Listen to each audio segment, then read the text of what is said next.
Hello again, everybody. This is Mike Muller, and this is episode 3 of the IAC101 series on industrial energy efficiency. Today, we'll be focusing on electricity. This may sound like an overwhelming topic, but we'll be mainly concentrating on billing and managing the charges. When you're dealing with energy, you always have to deal with politics and pricing because decisions on energy use are almost always made because of a dynamic pricing decision or a ruling by some government entity. Throughout this video, we will be covering the grid and regulated monopolies and why those are important. We'll also explore the nature of an electric bill, demand management, demand response, 15-minute data, and a quick look at new emerging technologies in energy management. So the first thing you should look at when visiting a plant is who their primary electric utilities are and how they operate. From this EIA graphic, you can see that the utilities are going to be mostly investor-owned utilities, or IOUs. These act like public utilities, but they're in fact for-profit companies that are looking to produce a return for their investors. They can do both electricity and/or natural gas, and it's important to note if they do both or if they're a single energy stream. Now, over 70 years ago, it was decided we would allow the electric companies to be monopolies. However, they would be deemed regulated monopolies, so the rates would have to be approved by the states. So whatever they're charging you has been approved by your state regulatory agency. In some places, they call them a Public Utility Commission, PUC, or in others, as is our case in New Jersey, we call it the Board of Public Utilities. The important thing to notice is that they're set up so that the utilities make about a 10% return on their investment. This could be a problem because there is no incentive to be more efficient or to improve your margins. Now, there's some public utilities out there, such as the Tennessee Valley Authority and the Bonneville Power Administration, that are government entities. But they also need to make enough money for some improvements, so they need some sort of profit. You might also run into electric cooperatives, especially in the South, where the utility will be owned by its customers. These can be very small and very difficult to deal with because it's nearly impossible to become an expert in any one cooperative.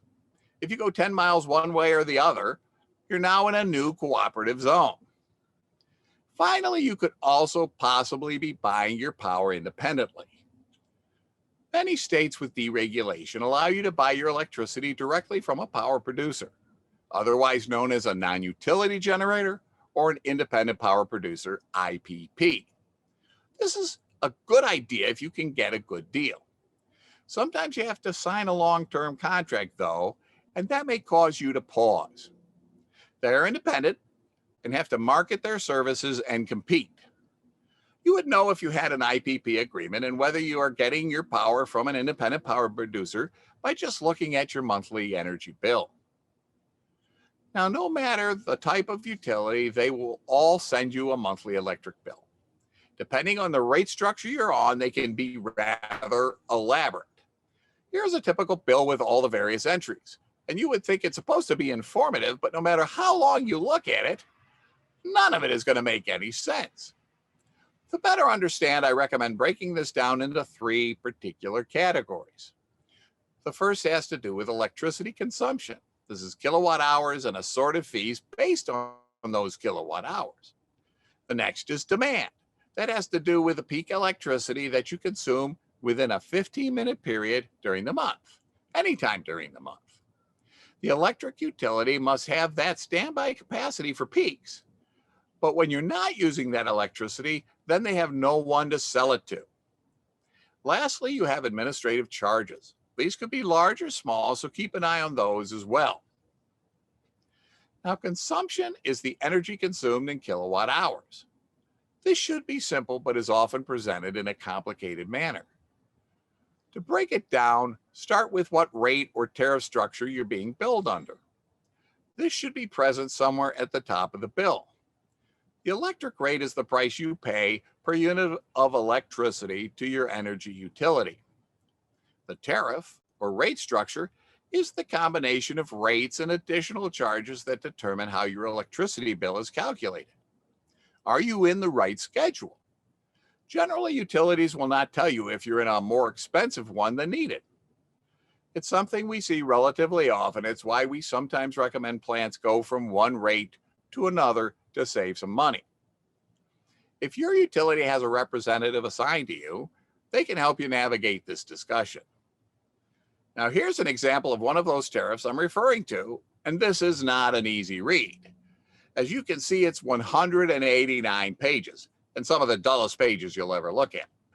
As an example for New Jersey industries, you're going to be under one of these rate schedules: general lighting and power, large power and lighting, or high tension services, etc. Your facility energy consumption level and size dictates which one you want to be in and how those rates are structured. This is where checking periodically as to which rates are available can be beneficial. When we're talking about your electric bill, we're going to use a quote from James Baldwin. Not everything that is faced can be changed, but nothing can be changed until it is faced. What we want to do is identify those charges on the bill that you may be able to control versus the ones you cannot. Think taxes. Some of the factors you might see under the consumption side of your bill include an energy efficiency cost, a recovery factor, transmission charges, and nuclear decommissioning charges. Something else that may be present is if the fuel rate that they're charging now is different from when they got their rates from the PUC, and possibly some infrastructure fees as well. Oh, they'll tell you we had to have this infrastructure here in order to send you your electricity, so we're going to charge you for that. I'm unaware of any way to control these charges other than to reduce your total energy use through efficiency improvements. Normally, you just have to pay. Now, there are more controllable add-ons on the consumption side that may persuade you to act a little differently if you're aware of how you're being billed. One thing to look for are block charges, where a certain amount or block of electricity you consume is going to have a particular price, and the next block, there's another price. Let's look at two different consumption scales. In the first case, the second block is cheaper. The utility wants to give a bargain to its big users, so after you use the base consumption, they're going to drop the price by 10 or 20%. But almost as common is, after the first, say, 500 kWh, now the next kWh is going to be more expensive. What they're trying to do is say, here's a reward for cutting back on your energy consumption. Now, those are just about amounts. Then you can have an entire variety of time of use rates, peak and off-peak scales. Remember that power companies cannot give away all the power they generate during the times of low demand, when everybody isn't using electricity. So they'll set up rates that vary depending on the time of day. For example, rates are typically higher during the working hours and lower during the evening, which are considered off-peak. This is changing slightly with the advent of renewables. In California especially, the peak is no longer in the afternoon. The peak spikes at dinner time because you have a lot of solar that is filling the grid during the afternoon. Unfortunately, there's not much you can do besides know about it so you can respond accordingly. Then there's this strange thing that can get billed periodically called the power factor. What the heck is the power factor? Power factor is a measure of something called apparent power, measured in kilovolt amps, divided by the real power measured in kilowatts. To understand that, you have to recognize that with alternating current, you have a cycle of creation and collapse of a magnetic field associated with the current going through the wires. That magnetic field is going to induce a current in any nearby wire, and that current has an I squared R loss. This will use up energy, but it's not something the utilities can account for. It's something the utilities don't like, obviously, while end users wouldn't mind if they didn't get billed for it. So be sure to look at your bill and see if you're getting any charges for power factor. Sometimes if the power factor gets too low, the utility won't even provide you with any electric power. You'll have to fix that issue with capacitor banks in order to boost the power factor before they will provide you with your power. But in a lot of other cases, they'll just charge a fee if your power factor drops below some minimum, say 0.95. So keeping on top of power factor fees you get is a good approach. Now, power factor is a confusing thing. There are an awful lot more people who don't understand power factor than do understand it. But it turns out you don't need to understand it at all to fix it. You just need to know if you're being billed for it. And it can typically be fixed with capacitor banks placed throughout your plant where you can correct for the out-of-phase nature of this induced current, or what's called reactive power. You can improve the power factor and get rid of those charges, and it's almost always worth the effort. Now we move on to the idea of bill demand. Power generators have to maintain extra capacity to have enough power for high demand days. This causes there to be an excess capacity a majority of the time. Okay, maximum demand is actually twice what the average demand is. They recover the cost of having to hang on to this excess capacity through what are called demand charges. Demand is measured in kW, and it's the rate of electricity being used at any one time. Your bill demand is typically what is charged during a peak event or highest power draw during any month. They typically average the demand over every 15 minutes and then charge based on the maximum during any of those 15-minute billing cycles. If you did it any shorter, you would start seeing spikes when you were turning on motors, things like that, and they don't want to look at that. So here you see a couple of old meters that actually predate digital technology. Looking closely, you can see an adding meter where every 15 minutes it will reset, and it keeps track of where it reached in its maximum over the month. When the meter reader comes to your plant, they'll note that set point and then reset the meter back to zero for the next month. As I said earlier, in a lot of cases, the bill demand that you're going to get is not all simple. There are extra layers and charges that can occur, most common being that there's a different demand charge for your maximum kW usage when it's on peak versus your maximum kW usage when you're off peak.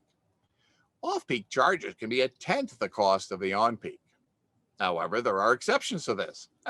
For example, in Maine, where they don't have a lot of natural gas heating, they have to heat with electricity, and so their demand peaks occur at night, thus causing an inverted demand curve. But this is not very common. Another thing you'll see is a seasonal charge. If you're a beachfront community, and in the summer you load up on people going to the beach during the daytime, and the rest of the time there's no one around, you'll get a seasonal charge. What you'll see is a bill for the maximum demand over a few selected months, and then they'll charge you for that demand over the rest of the year. The argument being that you have to have backup installed capacity to handle that max in the middle of August, and it sits around not making any money for the company during the winter months. There are also other add-ons that you can find in your bill. Distribution and transmission cost recovery factors, whatever that means. But when you start looking at those, similar to the consumption side of the bill, there's not a lot you can do about it.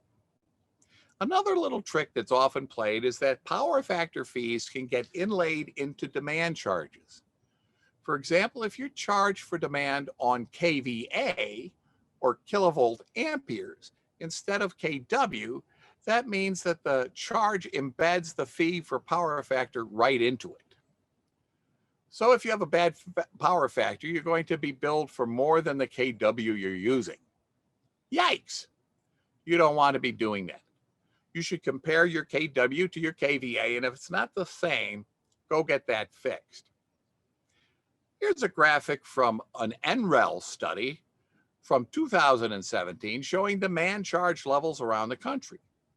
It varies greatly from enormous charges in California and certain places like Long Island, where there's a limit on the power that's available.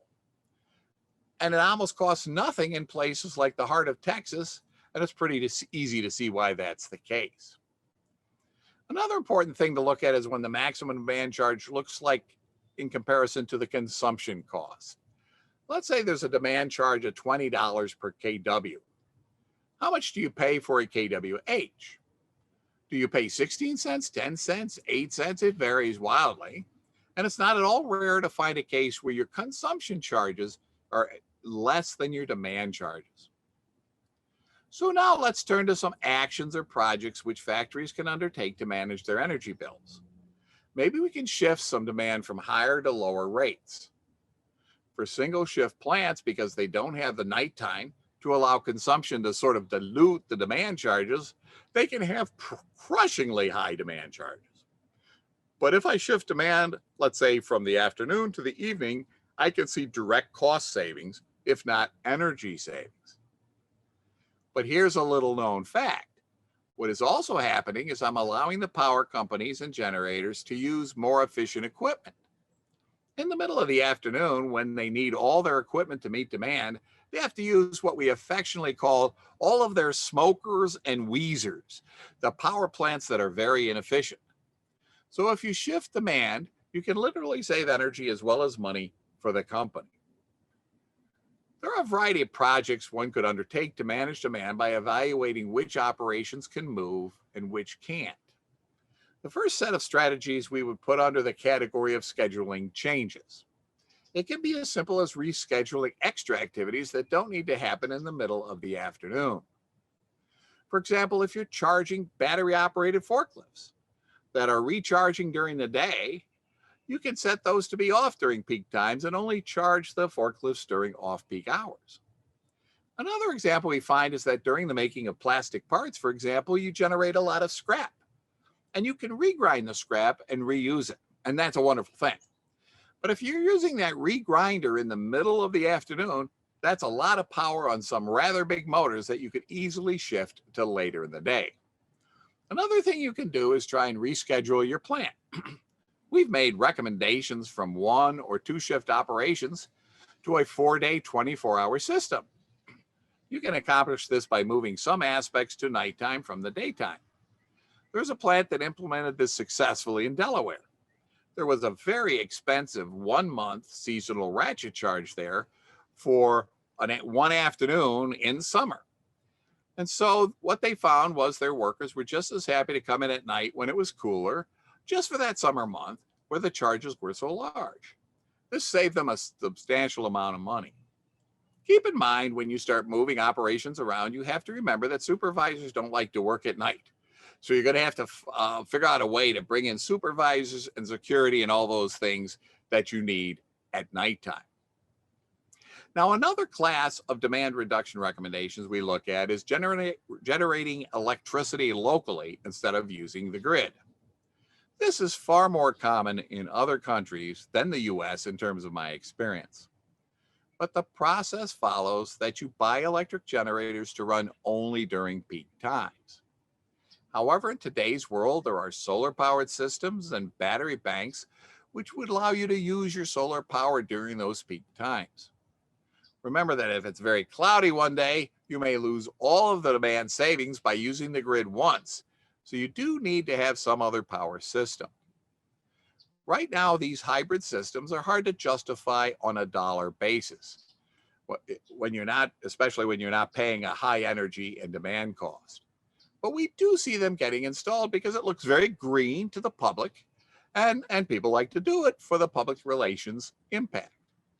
A more subtle way to implement this is through the use of gas-fired equipment, like engine-driven chillers or compressors.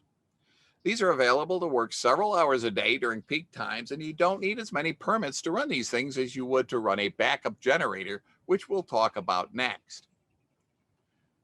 Now you might be thinking, I've got this backup generator for when the grid is down. Can I use that for cutting back on demand? Sounds like a great idea. It turns out, depending on what year you're looking at, this has been doable or not doable. While you already have a backup generator in a lot of plants, the permission to operate this in a non-emergency situation is a permit issue. Often they are not permitted to use these in many states due to the air emission limits. Essentially, your emergency generators can be very dirty generators. However, you're permitted to purchase a load shedding generator, which would then meet emission standards, and use that as your backup. And everything will meet the higher environmental standards. You can get the permits to run it to reduce the load throughout the day and cut back on your demand. Even if you have a plant that's 2 megawatts, if you bring on a 250 kW generator that you only run during peak times, it could save a lot of money and be very cost effective. Now, most of the time we're talking about engine-driven equipment. Sometimes you'll get a gas turbine in there, but most of the time these will be piston-driven diesel engines. Hey, as a side note, they're called diesels not because they're burning diesel fuel, but because they have no spark plugs. They're actually burning natural gas. Okay, now a third class of demand reduction strategies revolves around thermal energy storage. A lot of your electrical demand in the summer is going towards cooling, such as air conditioning and cooling processes. One of the things you can do is use your mechanical refrigeration off-peak to either cool water or ice, and then use that water or ice to cool your chilled water system during the peak periods. Now, this is very clever and it can pay back rather quickly. The difficulty with ice, which is really the preferred means, is that you need a refrigeration system at your plant that already is colder than water's freezing temperature. Now, if you're making any frozen products that are food products that need to be frozen, you're already going to have installed that capacity, in which case making ice and then putting in an ice maker is very cost effective. Unfortunately, I haven't found it as cost effective if you have to go buy a chiller that can get the temperatures down to 10 degrees Fahrenheit, let's say, just for making ice. Now, on the other hand, if you have a large water system or tank somewhere on your property, you can use that to store cold water in that tank. Cool water down overnight and then use that cold water to support your air conditioning during the day. The picture here is Trenton, New Jersey, and it shows you how you can often get things done by thinking outside the box. That little white oval there is in fact a large chilled water tank. And the reason they got that funded is because the governor wanted a helipad. And so this also served as a helipad for the governor. With the onset of essentially very smart systems in your plant, we can get a lot better at reducing load and demand than we had in the past. Now, with smart load shedding systems in your plant, you can be tracking that continuously with live operational alerts. I was in a foundry where a guy got an email on his phone from a smart load shedding facility saying, you need to go to class 1 demand shutdown because we don't want to go any higher than what we're doing or we'll set a new monthly peak. Our meeting carried on, but without lights or without or without AC for that matter. And I hope that they got under their limits. Similarly, we can have automatic shutdowns of specific systems such as AC in the offices, some excess lighting, or ancillary operations. It's also possible to make a deal with a utility contracting never to exceed some agreed upon level of demand in return for some rate relief. Another thing you can do if you have the ability to shift demand is work with the utility on what is generally called a demand response program. By reducing or curtailing the demand when the utility requests, the utility can avoid having to turn on a very high cost electricity generator or buy electricity from other places. How lucrative this is varies, but you might also consider that you're making a deal with the devil. Murphy's Law says they're going to have to go ahead and say you have to reduce your demand by, let's say, 100 kW or 500 kW or whatever it could be during the worst possible times. Now, some factories can do this, others can't. It's a decision you have to make. My favorite example is this company in Pennsylvania. They were able to get such a sweet deal for demand reduction that when they got the call that they needed to reduce demand, they would turn off everything. They would shut down their production until that period had ended, and they didn't even have to send people home. They made enough money that they could continue to pay their employees to sit there and play cards. Then what they would do is they'd run a shift on a Saturday or something to make up the extra product because we all need our snack foods. So we have to make up that volume. One of the biggest concerns with demand response programs is they can be very complicated and they can be long-term. Many small and medium-sized manufacturers loathe the to do anything long term because they don't know what they'll be doing 6 months from now, never mind 6 years from now. I want to finish this episode by getting into the whole idea of industrial analytics. We'll do an entire video on this later. Getting factories to use analytics, sensors, and controlling systems is a bit challenging. I found that the best way to get plants to experience the benefits of smart technology is to use data that is already being collected. One great example of this is that 15-minute demand data that is already being measured and stored by your power company in just about every case we run into. Your account reps have that data. When they come and visit, they can talk to you about it, but usually for a very minor fee, you can get that data for yourself. Once you have that data, you're going to have a source of great information, and as with lots of data these days, that's where the problems begin. Because if you don't look at it, you're not going to be able to use that great information. So I recommend people look at 5 easy things with their 15-minute data just to get a start on their industrial energy management efforts. The first thing I would do with 15-minute data is I'd look at the shape of a demand curve over any particular day. You can do this for several days and see if it turns out to be typical or not. Shown here is a plot of a particular set of 15-minute data, which is from a classic one-shift operation. If you examine a plot, you can usually see lunchtime, and in some cases, you can see when particular large power-consuming processes were started and stopped. For this particular case, you can see that hour 17 is where you were peaking.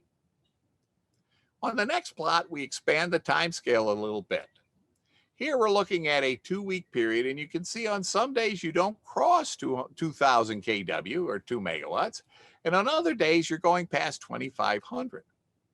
So if you can analyze these spikes and determine when one occurs, i.e. on a particular Tuesday, is there some way we can clip that, you can save significant money. On the other hand, you notice it peaks again, say 5 days later. So this is where you have to study and try and decide what is adjustable and what is not in terms of demand shifting. This next graph focuses on figuring out how much you would save if you were able to limit peak demand with your smart demand system, backup batteries, or by moving processes from when demand hits to some off-peak time. Think of this as kilowatts moved versus kilowatts saved. When you think of moving the very top demand kW, there will be 1 kilowatt saved per kilowatt moved. But let's say that the next kW in demand, it appears several times a month. Then you'd have to move multiple kW to gain an additional lowering of the demand by 1 kW. If there are few peaks in your plant and demand is relatively constant, you would end up having to move a whole lot of kWs to see any savings. From the plot, if I shift, say, 200 kW, I'm going to see a 75 kW savings in demand. But it diminishes in effect, such that if I shifted 400 kW, I'll only save 109 kW in demand charges. The initial slope of that curve is what we refer to as the peakiness, and is essentially a measure of the potential of demand savings in a plant. The steeper that initial curve, the less costly it will be for you to see some real savings in your demand charges. Now, especially for single shift operations, but for all operations in reality, it helps to look at what power is being consumed at a time when you think there should be none. This diagram is a plot of the power at 2 a.m. over a year for some building. And what you can see is that for the most part at night, they're down to 25 kW, which is consumed by some lighting and backup HVAC systems, stuff of this nature. But you'll see at some other times, it's peaking up to 32 to 34 kW. This is more of a consumption play because you're not going to see a lot of demand charges at night. But if you have lights on that you're not turning off or things of that nature, this could end up saving you quite a bit. As an anecdotal story, I'm aware of a major coffee retailer who began a program where they were doing this study for all of their shops. If they noticed overnight that anyone had left their lights on, they'd call these people and say, "Hey, do you know that you left your lights on last night?" And by watching this and reminding people, I believe the numbers were something like they started off with typically 1,500 outlets leaving their lights on at night. and it dropped down to as small as 30. A massive improvement just by checking on what's going on at night. You don't have to be there. Your analytics will tell you. Lastly, I recommend you look at what point of the month did your maximum demand happen. It doesn't happen at the same time every day, which would be a good thing. However, in the particular case shown in this figure, you can see it occurred on various days and different times of the day for this 15-minute data set, and this is going to drive you nuts. There's no way you're going to be able to do any real demand shifting without going to a smart demand controller or load shifter because the peaks happen at different times.